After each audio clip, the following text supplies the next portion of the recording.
Лоша вест за британската автомобилска индустрија. Stellantis планира да ја затвори својата фабрика во Лутон, доведувајќи ги во прашање работните места на повеќе од 1000 луѓе.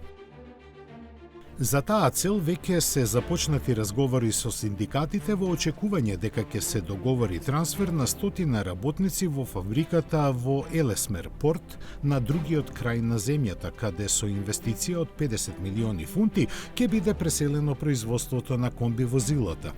Реагираше и британската влада, која изрази загриженост за одлуката, не споменувајќи дека Stellantis со години наназад предупредува на таква можност.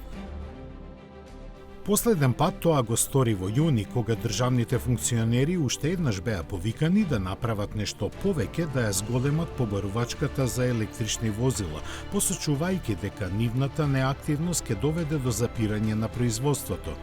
Фабриката во Лутон, каде беше домот на Воксхал, уште од 1905-та, од идната година требаше да биде трансформирана за производство на електрични комби возила.